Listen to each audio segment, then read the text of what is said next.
지도자들은 예루살렘에 거주하였고 그 남은 백성은 제비보바 10분의 1은 거룩한 성 예루살렘에서 거주하게 하였고 그 10분의 9는 다른 성읍에 거주하게 하였으며 예루살렘에 거주하기를 자원하는 모든 자를 위하여 백성들이 복을 빌었느니라. 아멘. 아멘. 느헤미야 13번째 시간입니다. 13번째 시간. 오늘은 헌신하는 영성이란 제목을 가지고 하나님의 말씀을 증거하도록 하겠습니다. 여러분, 국가가 존재하는 데는 상당한 전란을 거치게 되어 있다고 합니다. 그리고 모든 국가는 그 전란에서 희생된 자들을 추모하는 행사를 하고 있죠. 우리나라도 1948년 8월 정부 수립 후에 2년도 채 못 되어 한국 전쟁을 경험했죠. 이에 한 40만 명 이상의 국군이 사망을 했다고 합니다. 또 100만 명에 달하는 일반 시민이 사망하거나 피해를 입었죠. 그리고 그들의 희생이 있었기에 지금 우리가 평안히 살 수 있다라는 것을 우리는 늘 기억해야 된다라는 것이에요. 얼마 전에 현충일이었습니다. 서울신대 교회사를 가르치고 있는 박명수 교수님께서 이런 이야기를 했어요. 현충일은 대한민국과 그 자유를 지키기 위해 피를 흘린 순국 선열들의 숭고한 희생을 기억하고 그것에 가슴 깊이 감사하는 날이다라고 이야기를 했습니다. 그리고 특히 대한민국 건국의 핵심적 역할을 했고 이후에도 호국, 구국을 그 사명 중에 하나로 여겼던 한국 기독교와 교회와 아주 밀접하게 연관이 되어 있다라고 이야기를 했어요. 무슨 얘기냐면은 지금 우리가 이 땅에서 누리고 있는 이 평안은 과거에 어떤 이들의 누군가의 희생이 있었기 때문에, 헌신이 있었기 때문에 가능한 것 아니겠는가라는 이야기라는 것입니다. 여러분, 미국의 알링턴 국립묘지를 아십니까? 그곳이 어떤 곳입니까? 미국 독립전쟁 이후에 미국의 역사를 지켜낸 사람들의 무덤이 있는 곳이에요. 관광 코스로 굉장히 유명하다고 하죠. 그렇지만 나라를 생각하는 사람들, 나라의 장래와 미래를 생각하는 사람들이라면은 그것을 굉장히 귀하게 여긴다고 합니다. 굉장히 중요하게 여긴다고 해요. 그런 장소라는 것이에요. 이곳에는 나라를 지킨 유명한 사람들의 묘를 돌아본 후에 꼭 마지막에 이름 없이 나라를 지킨 사람들의 묘를 돌아본다고 합니다. 여러분, 코스를 그렇게 만들었다라는 것이에요. 근데 그렇게 코스를 그렇게 만든 이유가 무엇이라고 생각합니까? 어떤 사람이 그렇게 해석했어요. 무엇이라고 이야기했냐면은 한 공동체가 유지되기 위해서 드러나지 않게 희생한 사람들이 있었기 때문에, 헌신한 사람들이 있었기 때문에 그것이 가능했다라는 것을, 그것이 얼마나 귀한 인가를 보여주는 것 아닌가라고 그렇게 이야기를 했다라는 것이에요. 여러분, 한 공동체를 위해서 희생한 사람들, 헌신한 사람들이 있었기 때문에 후손들의 밝은 현재가 있고 또 미래가 있다라는 것을 기억하시길 바랍니다. 오늘 읽은 본문 말씀 느헤미야 11장도 그와 같은 이야기라는 것이에요. 오늘의 본문은 분위기가 이렇습니다. 예루살렘의 성벽이 무너져 있을 때의 그 황폐한 모습 때문에 이스라엘 사람들은 소망 없는 날을 하루하루 살아갔어요. 그 모습을 보면서 짜증도 났겠죠. 누가 좀 앞장서서 좀 우리들의 문제를 좀 해결해 줄 수 없는가라고 생각을 했겠죠. 또 무너진 성벽이 볼품없고 그것만 보면은 너무 마음이 아프기 때문에 아예 그냥 없어져 버렸으면 좋겠다라고 생각하는 사람들도 분명히 있었을 것입니다. 그런데 142년간이나 무너져 있던 성벽을 페르시아 제국의 왕실에서 왕을 모시던 느헤미야라는 사람이 나타나서 그 문제를 해결해 줍니다. 무너졌던 성벽을 중건했다라는 것이에요. 비난이 있었습니다. 협박이 있었습니다. 살아의 위협이 있었습니다. 거짓 소문들로 모함을 했습니다. 엄청난 방해가 있었어요. 그런데도 하나님의 은혜로 52일 만에 무너진 성벽을 완공시켰다라는 것이에요. 그것만이 아닙니다. 에스라 제사장을 통해서 그들 가운데 무너져 있던 영적인 부분도 회복되게 됩니다. 큰 영적인 부흥이 일어나는 것이에요. 그 은혜를 누리면서 앞으로 어떻게 할 것인가 서명을 하게 되죠. 결단하게 된다는 것이에요. 사인한 어떤 이제 그런 서명을 한 단호한 의지를 결의를 담아서 고백했던 그 내용들이 지난주 읽었던 10장 가운데에 39절 말씀 가운데 기록되어 있어요. 지난주 읽지 않았고 다루지 않았기 때문에 제가 그 말씀을 읽어드리도록 하겠습니다. 10장 39절 말씀이에요. 곧 이스라엘 자손과 레위 자손이 거제로 드린 곡식과 새 포도주와 기름을 가져다가 성소의 그릇들을 두는 골방, 곧 섬기는 제사장들과 문지기들과 노래하는 자들이 있는 골방에 둘 것이라. 그리하여 우리가 우리 하나님의 전을 버려두지 아니하리라 라고 말씀하고 있습니다. 무슨 얘기입니까? 이구동성으로 사인한 자들이, 임봉한 자들이, 서명한 자들이 다시는 하나님의 전을 그냥 버려두지 않을 것이다. 좀 그렇게 좀 고백하고 있는 것이에요. 그렇게 표명하고 있다라는 것이에요. 그리고 나서 오늘 본문이 11장으로 넘어왔다라는 것입니다. 예루살렘 성은 다윗성이었습니다. 사람들은 하나님의 백성들이 사는 성이라고 해서 시온 성, 거룩한 성이라고 했고 그것에 대한 자부심을 갖고 있었어요. 그리고 정말로 하나님의 아름다운 도성이 되도록 모두가 노력하여 이방인들에게 수치를 다시는 당하지 않을 것이다 라고 결단했습니다. 그렇게 고백했어요. 근데 보십시오. 근데 굉장히 참 재미난 일이 일어난다라는 것이에요. 오늘 본문 1절 말씀에 기록되어 있습니다. 1절 말씀 다시 한번 읽어드리도록 합니다. 백성들의 지도자들은 예루살렘에 거주하였고 그 남은 백성은 제비 뽑아 10분의 1은 거룩한 성 예루살렘에 거주하고 그 10분의 9는 다른 성읍에 거주하게 하였으며 라고 그렇게 말씀하고 있다는 것이에요. 무슨 얘기입니까? 여러분, 하나님의 성, 거룩한 성은 저절로 이루어지는 것이 아니에요. 하나님의 사람들이 예루살렘 그곳에 거주해야 된다는 소리입니다. 근데 성경을 자세히 안 보고 곰곰이 생각을 하지 않으면은 지금 예루살렘 성 안으로 들어와 사는 것이 좋은 것 아닌가라고 생각할 수 있다는 것이에요. 지금으로 따지면은 지금 서울 수도로 들어가서 수도인 서울로 들어가서 사는 격인데 그 좋은 것 아닌가? 모두 다 예루살렘 성에서 살고 싶어 하지 않은가? 그렇게 생각할 줄 모르겠습니다. 그런데 아니라는 것이에요. 지금 상황이 어떤가 하면은 예루살렘에서 거주하면서 살아가는 것이 이스라엘 백성들에 있어서는 상당한 불편한 일이었습니다. 굉장히 불편한 일이었어요. 예루살렘에 거주해야 되는 일은 백성들 입장에서는 엄청난 대가 지불을 요구하는 것이었습니다. 왜 그 대가 지불을 해야 되는지 느헤미야 7장 말씀 가운데에 기록되어져 있어요. 성벽은 건축되어져 있습니다. 예루살렘 성에는 도성을 안전하게 지킬 충분한 인구도 없었기에 그곳에 살 사람이 필요한 형편이었어요. 그런 상황이었어요. 그 상황을 기억하시고 7장 4절을 보면 이렇게 말씀하고 있습니다. 그 성읍은 광대하고 그 주민은 적으며 가옥은 미처 건축하지 못하였습니다 라고 말씀하고 있습니다. 이 당시 예루살렘 성은 사람들이 안전하고 편안하게 살 만한 도시가 아니었다라는 말입니다. 적들이 쳐들어오면 제일 먼저 공격의 대상이 되는 곳이 이곳이었습니다. 여전히 산발랏을 비롯한 방해꾼들의 표적이 된다라는 불안감이 백성들 마음 가운데 있었다라는 것이에요. 그리고 살만한 곳으로 만들려면 아직도 해야 될 일들이 산더미같이 있었다라는 것입니다. 다시 말해서 황무지를 개척하는 일에 또다시 노력을 해야 되는 상황, 또다시 헌신을 해야 되는 상황, 그런 상황이었다라는 것이에요. 성벽을 재건했습니다. 성문을 다시 세웠습니다. 살 곳도 어느 정도 마련했어요. 그런데 완전한 하나님의 도성을 만들기 위해서는 아직 멀었다라는 것이에요. 그래서 아무리 예루살렘 성, 하나님의 도성이라고 할지라도 백성들 마음 가운데서는 현실적인 문제 앞에 다시 한번 고민할 수밖에 없었다라는 것입니다. 느헤미야 10장 39절에서 여러분 다 아시듯이 우리가 다시는 이 성을 버리는 일이 없을 것이다. 하나님의 성을 그냥 두지 않겠다라고 결단합니다. 다짐을 합니다. 도장 찍고 사인까지 했어요. 그전에는 어땠습니까? 회개합니다. 하나님의 놀라운 은혜를 경험합니다. 무너진 것들이 다 회복돼요. 근데 현실적인 또 다른 문제 앞에 11장에 와서 그럼 과연 누가 예루살렘 성에 살 것인가? 야, 나는 못 살겠어. 네가 좀 해라. 지금 그런 상황이라는 거예요. 그런 상황. 성경을 보면 지도자들이 먼저 그곳에 거하기로 했어요. 그리고 백성들은 제비를 뽑아 10분의 1만 예루살렘 성 안으로 들어가도록 했습니다. 나머지 10분의 9는 이제 밖에서 비교적 괜찮은 곳, 비교적 안전된 곳, 안전한 곳, 그곳에서 살기로 결정을 합니다. 제비를 뽑았다라는 것이에요.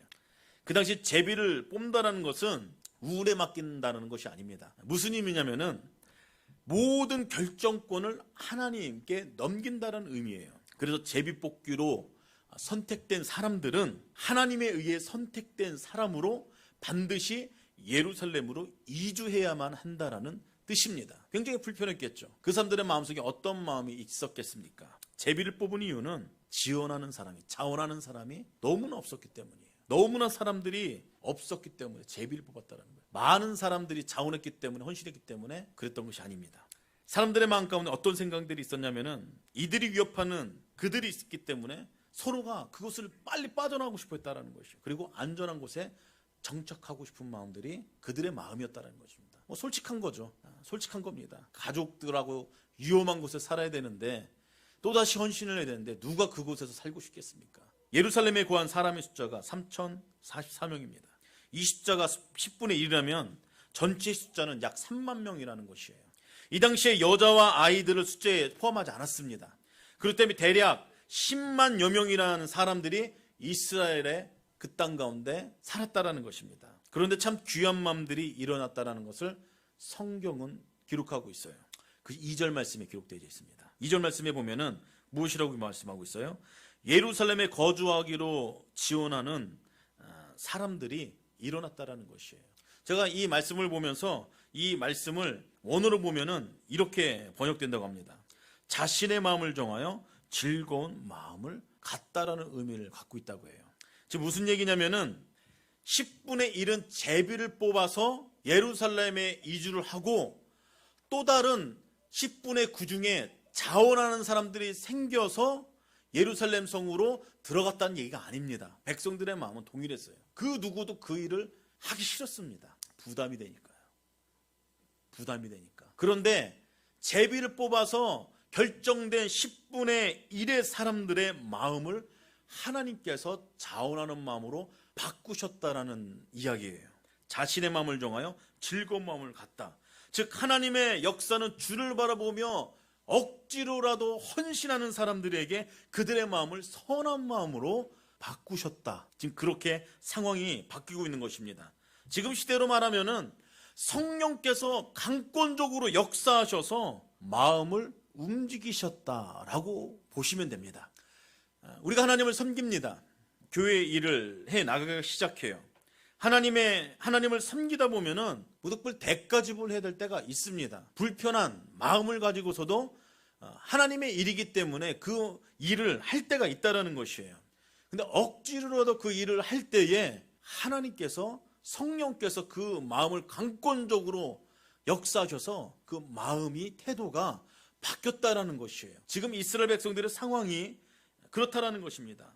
감동을 주셔서 하나님께서 감동을 주셔서 하기 싫었는데 그들의 마음을 완전히 바꿨다라는 것이에요. 자원하는 마음으로 헌신할 때도 있죠. 그것만큼 귀한 은혜 없습니다. 그런데 하나님께서 우리 가운데에 감동을 주셔서 그 일을 하게끔 만들 때도 있다라는 것이요. 하기 싫은데도요. 이것도 귀한 은혜라는 것입니다. 억지로 십자가를 질 때도 있다라는 말이에요. 억지로 십자가를 질 때도 있다란 말이에요. 그것도 은혜라는 것입니다. 여러분, 구넬의 시몬이 어떠한 사람입니까? 억지로 예수님의 십자가를 진 사람 아닙니까? 그런데도 하나님의 은혜가 있었다라는 것이에요. 여러분, 성경을 보면 11장 1절에서 24절까지는 그 안에 들어간 사람들의 명단입니다. 그리고 그 이유는 예루살렘을 벗어나 들녘에서 살게 된 사람들, 비교적 안전한 곳에서 살고 있는 사람의 명단에 대해서 기록하고 있어요. 사실은 예루살렘에 제비 뽑혀 들어가 살게 된 사람들은 마치 누구와 같은 상황이냐면은 제가 조금 전에 소개해드린 구레네 시몬과 같은 사람이라는 것이에요. 구레네 시몬이 억지로 뜻하지 않게 십자가를 졌습니다. 근데 그가 인생이 어떻게 됐습니까? 망했습니까? 잘 풀리지 않았어요? 잘못됐어요? 그렇지 않다라는 것이에요. 놀라운 복음 역사에 쓰임받는 족보를 성경에 그 이름이 기록되어 있다는 것이에요. 하나님의 귀한 은혜 아닙니까? 당장 눈앞에 있는 부담감이 있어도 그 일에 헌신하다 보면은 하나님께서 그렇게 헌신한 사람들의 마음을 바꾸시고 그들을 통해서 하나님께서 역사하시고 그들의 삶을 축복한다는 사실을 여러분 기억하시길 바랍니다. 여러분들의 헌신을 통해서, 여러분들의 희생을 통해서 세움교회의 후손들의 미래가 있다는 사실을 기억하십시오. 세움교회의 밝은 현재와 미래가 여러분들의 헌신을 통해서 이루어진다는 사실을 여러분들 기억하시길 바랍니다. 오늘 11장 말씀을 통해서 그것을 마음판 가운데 새기고 늘 기도하셨으면 좋겠습니다. 그냥 전 여러분들이 개척교회 왜 왔나 싶을 때가 좀 그런 생각이 들 때가 있어요. 대단한 분이십니다. 대단한 분들이세요. 뭐 믿고 오셨습니까, 세움교회? 예, 그 자체만으로도 참 귀한 일이요. 여러분들의 헌신된 그런 결정이라고 저는 생각합니다. 여러분들의 지금부터 헌신적으로 예배하며 기도하며 복음을 전하는 일에, 예수님께 헌신하는 일에 집중하신다라면 세움교회 미래는 반드시 밝을 것이라 저는 그렇게 생각합니다. 그 밝은 미래가 우리 세움교회의 각 가정 가운데에 자녀손들 가운데에 경험되어지기를 주님의 이름으로 소망합니다. 그래서 이 11장의 배경을 보면서 지금 상황을 보면서 스스로 우리들의 신앙을 한번 점검해 봤으면 좋겠어요. 늘 우리들의 신앙은 스스로가 체크해야 돼요. 그것이 무엇이냐면은 영적 지수를 체크해야 된다는 겁니다. 예수님을 사랑하는 수준이 과연 나는 어느 정도인가? 나를 부인하는 수준이, 자기를 부인하는 수준이, 나는 죽고 예수로만 사는 그 삶의 내용이 내 삶 가운데 어느 정도인가? 내 인생 가운데 내가 늘 자랑하는 것은 무엇인가? 나는 하나님의 은혜를 얼마나 사모하고 있는가? 나의 내적 성품은 얼마나 예수님을 닮아가고 있는가?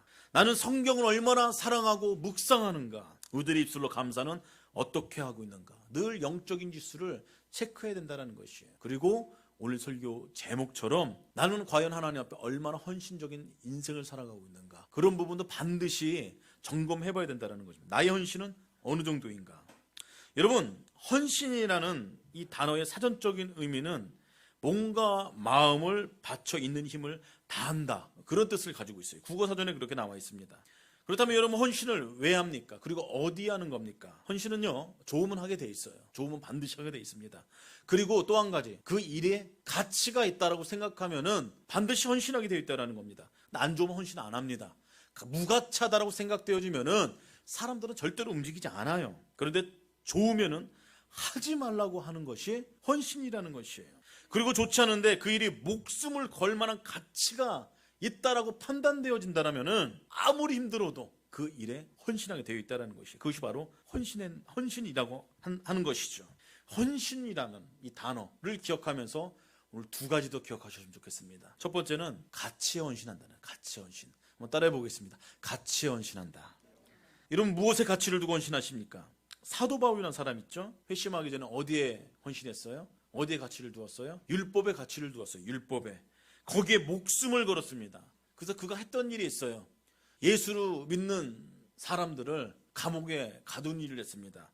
예수 믿는 사람들을 감옥에 가두고 죽이는 일에 헌신했다는 것이에요. 이유가 무엇이에요? 다른 것에 가치를 두었기 때문이에요. 다른 것에. 근데 그가 예수를 만납니다. 거듭나게 돼요. 하나님 나라를 보게 됩니다. 십자가를 깨닫게 돼요. 본인이 하나님의 백성이라는 것을 깨닫게 됩니다. 예수님이 어떤 분인지 알게 돼요. 그것을 최고의 가치로 여기기 시작하니까 그가 어떤 일에 헌신하게 돼요. 자신의 삶을 들어서 끝까지 복음을 전하는 일에 헌신을 한다는 것이에요. 그 내용들이 신약 성경 이곳저곳에 여러분 기록되어 있지 않습니까? 본인이 과거에 알았던 모든 것은 다 배설물로 여긴다고 합니다.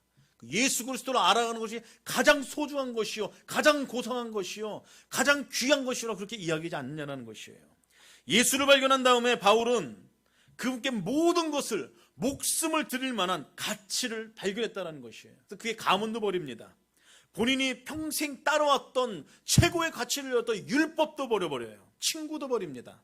유대인들을 배반합니다. 그러다 유대인들이 바울을 잡아 죽이려고 하지 않습니까? 평생 그런 인생을 살아왔어요. 쫓기는 인생, 복음을 전하다가. 그래도 그가 결단하여 예수 그리스도와 십자가를 아는 것 외에는 내가 다른 것을 알지 않겠습니다. 내가 이 일에 내가 헌신하겠습니다. 그 결단을 하죠. 왜요? 그게 진짜 가치 있는 일이기 때문인 것이에요. 그렇기 때문에 목숨을 내걸고 헌신했다는 것입니다. 사람들은 가치가 있는 일이라면요, 여러분, 목숨을 내걸고 헌신한다는 것이에요. 근데 사람마다 저마다의 가치는 다 다릅니다. 가치는 눈에 보이지 않아요. 근데 본인은 잘 압니다. 자기 내면 안에 있는 가장 우선순위가 뭔지 알아요. 내면 세계에 있는 가장 큰 우선순위, 그것이 내 인생을 만들어간다는 겁니다. 내 발걸음을 떼게 한다는 것이에요. 여러분, 내면 세계 최우선순위가 예수님이기를 예수 그리스도인으로 축복합니다. 예수님으로 말미암아 세상 기준으로 살아가는 것이 아니라 다른 것에 헌신하는 것이 아니라 우리에게 영원한 생명을 주신 그 예수님 앞에 헌신하는 거룩한 주의 종들이 다 되기를 주의 이름으로 축복합니다. 예수 그리스도의 가치를 두고, 십자가의 가치를 두고, 그래서 그 주님 앞에 나와 성전에 나와 예배하는 일의 가치를 두고, 기도하는 일의 가치를 두고, 몸된 교회 공동체 안에 서로 교제하는 일의 가치를 두고, 이 영적인 일들의 가치를 두는 세움교회 교우들 다 되기를 주님의 이름으로 축복합니다. 또 하나 더 있습니다. 좋아하는 것과 비슷한 말로 사랑하면 헌신하게 되어 있다는 거예요. 사랑하는 만큼 헌신하게 되어 있다는 것이에요. 여러분 누가복음 7장 36절에 보면은 예수님께서 어느 날 바리새인의 초청을 받아 그 집에 가시는 일이 있습니다. 그런데 예수님께서 바리새인의 시몬의 집에 초청을 받고 있는 중에 참 희한한 일이 일어났다는 것이에요. 그 동네에서 죄인으로 소문난 한 여인이 와서 울면서 예수님의 발 앞에 엎드려서 그 발을 적시고 자기 머리털로 발을 씻기며 발에 입을 맞추는 행동을 하는 일이 펼쳐집니다. 그리고 더 나아가 값비싼 향유를 예수님의 발 앞에 부으는 장면이 성경에 기록되어 있다는 것이죠. 그 전에 여인이 예수 앞에 나와 이것저것 행동을 합니다. 그럴 때는 사람들이 아무런 이야기도 안 했어요. 그런데 이 여인이 향유를 붓자 사람들이 비난하기 시작하죠. 사람들이 웅성성됩니다. 이유가 무엇입니까? 비싼 향유를 부었기 때문이에요. 사람들이 이야기해요. 야, 저것은 1년 정도 모아야 되는 양인데 그것을, 저 비싼 것을 왜 저기에 허비하는가? 지금으로 계산해 보면 한 4천만 원 정도의 가치를 가지고 있다고 합니다. 그런 것을 예수님의 발 앞에 부어버렸다는 것이에요. 이 여인이 눈물을 흘릴 때도 별일 없었어요.